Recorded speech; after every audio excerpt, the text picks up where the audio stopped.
Welcome back to Research Method Course. I'm Brian, and this is my fantastic co-host, Lucy. Doing well, Brian. Thanks for asking. How are you doing, Lucy? Excited to jump into another deep dive with you and our listeners today. Me too. Today, we're going to be getting into a core skill for any researcher, Oh, yeah. synthesizing research. It's a big one. It's all about finding those hidden gems, the themes and trends that connect different studies. Mm-hmm. And to make it real, we're going to be using some actual research summaries from the world of TESOL, Okay. which stands for Teaching English to Speakers of Other Languages. Right. So Very relevant for our listeners. super relevant. So it's like we're piecing together a puzzle. Okay. We've got 15 research summaries, each one giving us a little glimpse into a different study. And our job is to figure out how they all fit together. I like that visual. And just like with a puzzle, sometimes a piece might seem like it belongs in multiple places. Oh, absolutely. And that's where the real discussion starts. That's when it gets fun. Exactly. Yeah. So we've got these summaries, and we need to sort them into 5 categories. All right. Teacher identity in TESOL, Okay. learner identity in TESOL Power, and agency in language learning, motivation in language learning, and digital learning. And that's all. Lots of categories. Ready to dive in. Let's do it. All right, here's our first summary. Kanagraja, writing in 2013, argues that English teachers shouldn't be seen as neutral facilitators, but as individuals who influence classroom power dynamics. What are your initial thoughts on this one, Lucy? Well, this one seems pretty straightforward to me. Kanagraj is really highlighting the teacher's influence, especially when it comes to the power dynamics in the classroom. That seems to fit right into the teacher identity and TESOL category, wouldn't you say? Yeah, I totally agree. Yeah. It's about who the teacher is, their identity, and how that impacts the whole learning environment. Okay, let's move on to summary number 2. Norton from the year 2000 explores how language learners negotiate their identities in social contexts and how power relations influence language acquisition. This one feels a bit more nuanced, don't you think? It does. We're seeing that concept of power relations again, but this time from the learner's perspective. It's about how their identity is shaped by the social context of learning English. I'm leaning towards learner identity in TESOL for this one. Yeah, I think you're right on the money there. It's about how learners see themselves in relation to the language they're trying to learn. Okay, summary number 3. Varghese and colleagues in 2016 explored the relationship between teacher identity and pedagogical choices in language teaching, highlighting how personal experiences shape instruction. What do you think, Lucy? Does this one fit in with our growing teacher identity category? It absolutely does. This one really zeroes in on how a teacher's background, their personal experiences and beliefs can influence their teaching methods. It's all about that connection between who the teacher is and how they approach teaching. Okay, great. Let's move on to summary number 4. Penny Cook in 2017 discusses the role of critical applied linguistics in understanding agency and resistance in TESOL classrooms. This one feels a bit more theoretical, right? Like it's getting into some of the bigger ideas behind language learning. Definitely, Pennycook is really getting into the concept of agency, which is all about a learner's ability to make choices and take action, even within a system that might feel limiting. And then there's the idea of resistance, suggesting learners aren't just passively absorbing information. I'm thinking this one aligns with power and agency in language learning. What do you think? Yeah, that makes sense to me. It's looking at those power dynamics between teachers and students and how learners can navigate and even challenge those dynamics. All right, number 5, Lee, in 2020 studied how online learning platforms impact language learners' motivation and interaction. This one feels very relevant to what's happening in education right now. Absolutely. And it seems to fit right into our digital learning and TESOL category. We're seeing the intersection of technology and language learning and how that can affect how engaged and motivated learners are. Okay, on to summary number 6. Menard Warwick, writing in 2009, examined how adult immigrant learners in the U.S. exercise agency in learning English while negotiating cultural expectations. This one feels like it could touch on a couple of different themes, don't you think? It does. We're definitely seeing elements of learner identity because it's exploring the experiences of adult immigrants and how they navigate those cultural differences. But it's also touching on power and agency because it's about how those learners take charge of their own learning journey. I'm with you there. It's a good reminder that these categories aren't always neat, and tidy research can be messy. I think for now, let's put it under power and agency since that seems to be the main focus, but it's a good example of how these ideas overlap. Ready for number 7? Let's do it. All right, here it is. Darvin and Norton in 2015 introduced investment theory, explaining how learner motivation and identity are shaped by sociopolitical factors. Anything jump out at you with this one, Lucy? I feel like we've been circling around some of these ideas already. Yeah, this one's building on some of the concepts we've already touched on. Investment theory is really fascinating. It argues that a learner's motivation and even their sense of self are deeply connected to their social and political realities.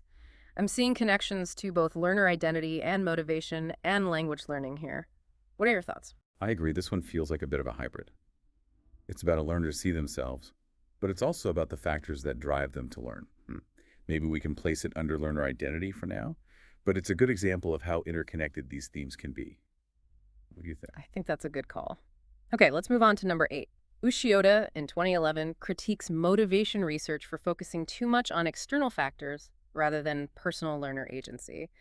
This one feels like it's sparking a bit of a debate within the field, right? Like it's pushing back against some traditional ideas. Yeah, I get in that sense too. It's almost like Ushioda is saying, hey, we've been looking at motivation the wrong way. We need to focus more on the learner's own choices and desires, not just external rewards or pressures. Where do you think this one fits best? Well, it definitely falls under motivation and language learning, but those ideas of agency are popping up again. It's like this research is highlighting that learners aren't just passive recipients, they have a voice and a choice in how they learn. Okay, on to number 9. Benson, in 2013, explores autonomy in language learning, emphasizing how digital tools provide learners with greater control over their studies. Another one that speaks to the role of technology in education. Absolutely.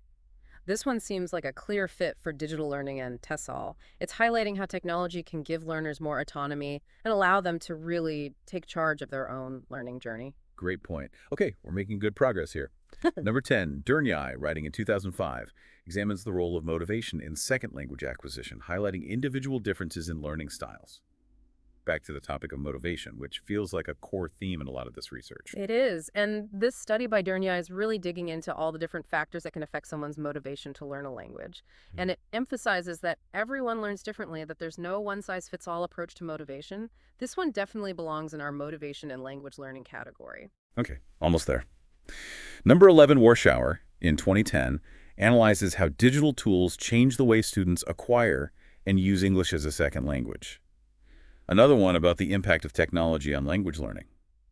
This one's taking a broad look at how digital tools are changing the landscape of language learning, especially when it comes to giving learners access to real-world language and authentic materials.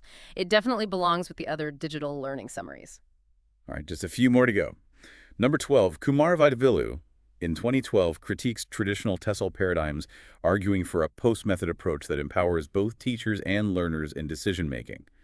This one feels a bit more philosophical, wouldn't you say? It does. Kumar Vaidyavilu is really challenging the status quo in TESOL, arguing for a more collaborative approach to teaching and learning. It's about giving both teachers and students a voice in the process and moving away from those rigid one-size-fits-all methods. I'm seeing connections to power and agency here. What do you think? Yeah, it's about shifting that balance of power and creating a more learner-centered environment. Okay, second to last summary.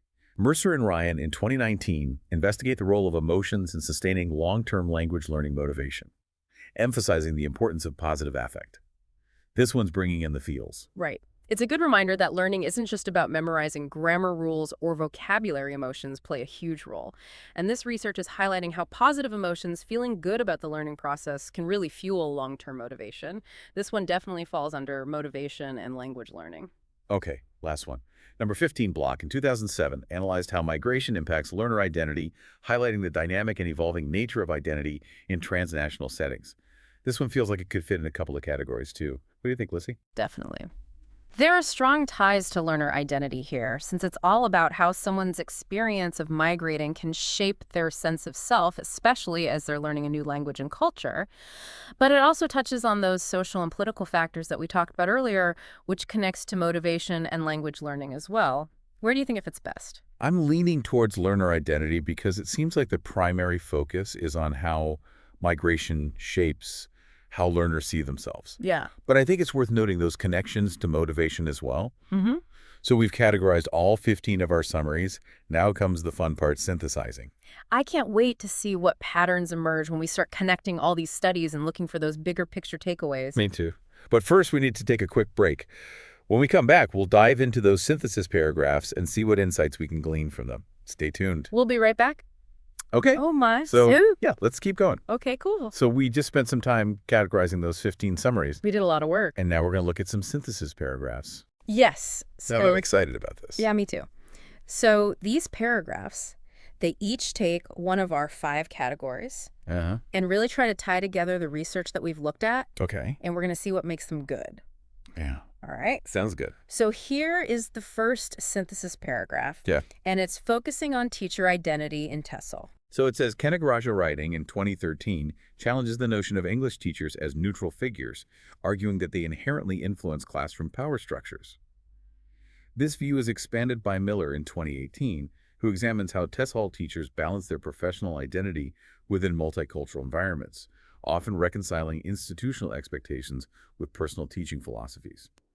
Varghese and colleagues in 2016 further highlight how teachers' personal experiences shape their instructional approaches, suggesting that teacher identity is fluid and context-dependent. While these studies provide valuable insights to how teacher identity is formed and negotiated, they focus primarily on classroom settings, leaving a gap in understanding how digital teaching environments impact teacher identity formation in TESOL. Wow. Okay. What are your thoughts? So many thoughts. I think this paragraph does a really great job of connecting the 3 studies we categorized earlier.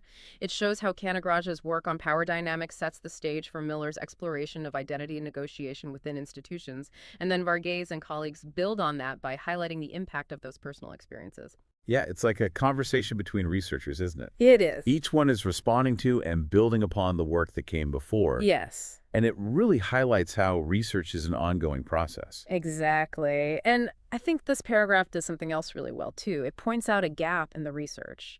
It acknowledges that while these studies focus on traditional classrooms, we need more research on how teacher identity is being shaped in those digital teaching environments. That's a really important point. Identifying those gaps is key to moving research forward, isn't it? It's like saying, okay, we've learned this much, but here's where we need to go next. Exactly. It helps to guide future research and keep the field evolving. Okay, ready for the next synthesis paragraph? This one focuses on learner identity in TESOL. Bring it on. All right, here we go. Norton, from the year 2000, laid the groundwork for understanding learner identity in second language acquisition, emphasizing how social contexts and power relations shape learners' ability to use and claim English.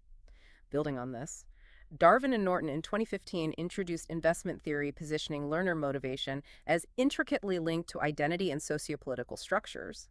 Block, in 2007, extended this discussion by analyzing how migration impacts learner identity, highlighting the dynamic and evolving nature of identity in transnational settings. Despite these contributions, much of the research remains centered on face-to-face interactions, with less focus on how virtual learning spaces mediate learner identity formation in TESOL. What are your initial impressions of this paragraph, Brian? I think what strikes me is how it shows the evolution of the research on learner identity. Uh-huh. It starts with Norton's foundational work, Mm. then moves to Darwin and Norton's investment theory, which, by the way, is a fascinating concept that we could probably spend a whole episode unpacking. And then it brings in Bloch's perspective on migration. It really shows how research builds upon itself over time. Yes. I love how you pointed out that progression of ideas. Yeah. It's like we're seeing a timeline of how this field of research has developed. And just like the previous paragraph, Yeah. this one ends by pointing out a gap in the research. Yes. It's calling for more studies on how learner identity is shaped in those online learning environments. Right. Which makes sense, right? It does. Given how much of our lives are now happening online. Absolutely. It's a reminder that research needs to keep up with the times, with the way the world is changing.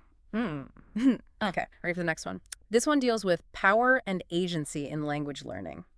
Always a fascinating topic. I'm ready. Let's hear it. Okay, here we go. Pennycook, writing in 2017, explores agency and resistance in TESOL classrooms, arguing that language learning is inherently tied to social power structures.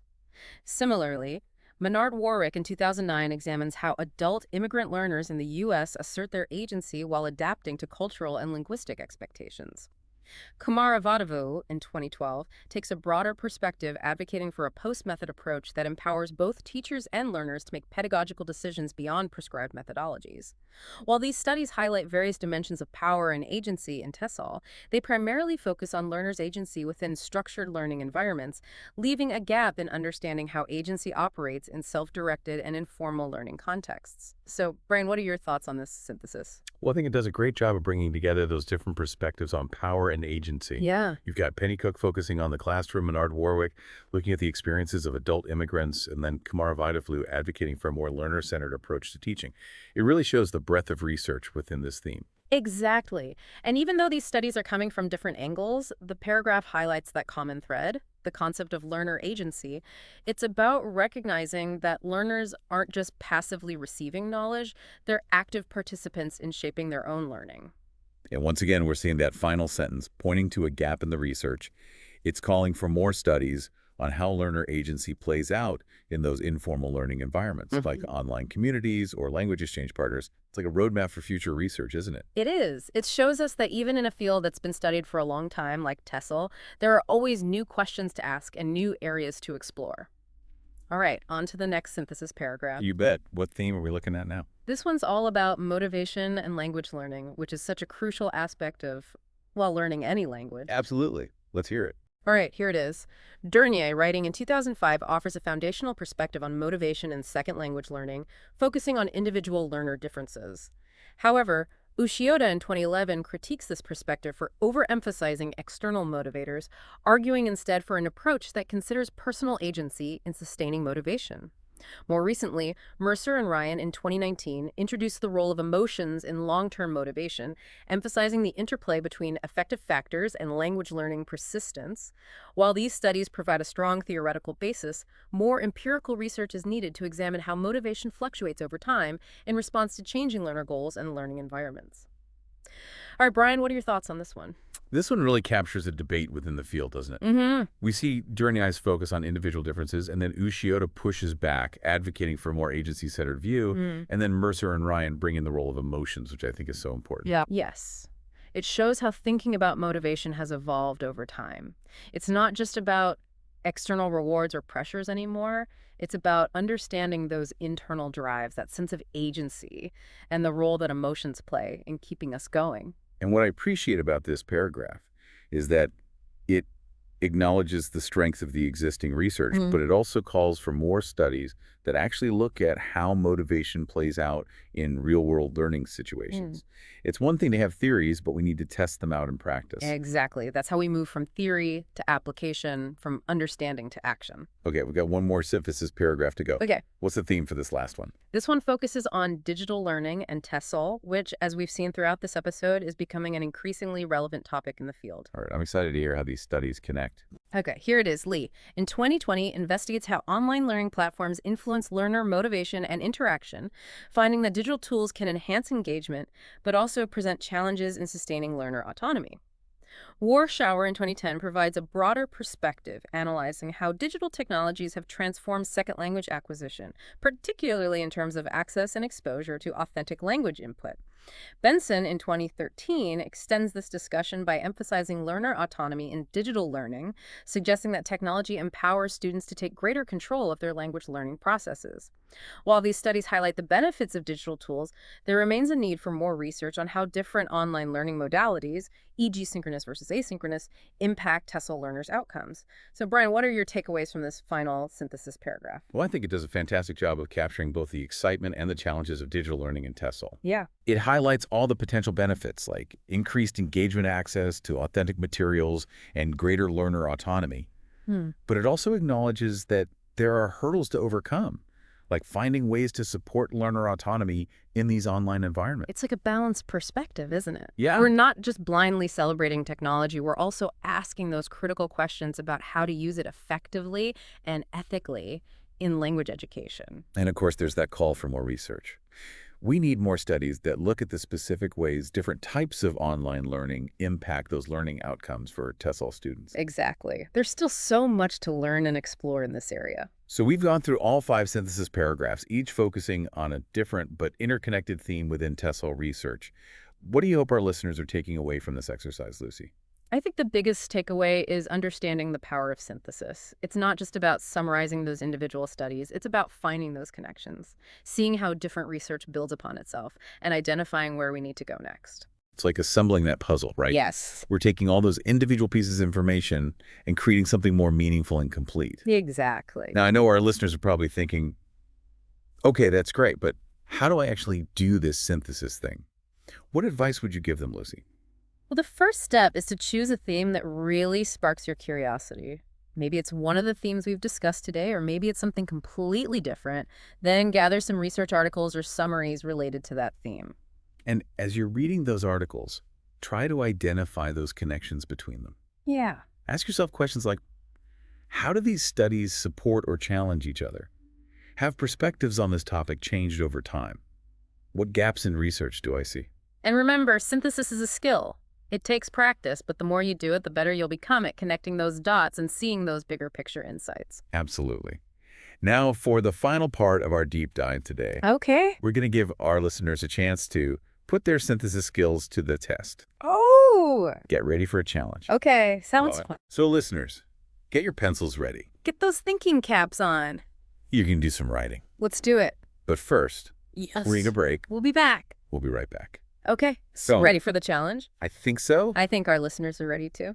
I hope so. I hope so. Okay, so for this last part of our deep dive today, we're going to be asking you, our listeners, to try your hand at synthesizing. Oh, yeah. We've given you all the tools, and now it's your turn. So think back to the 5 themes we've been talking about today. Okay. Teacher, identity learner, identity power and agency motivation, and digital learning in TESOL. A lot to think about. Which one sparked your interest the most? Which one left you with questions? Pick that theme and go back and look at the summaries that we did today.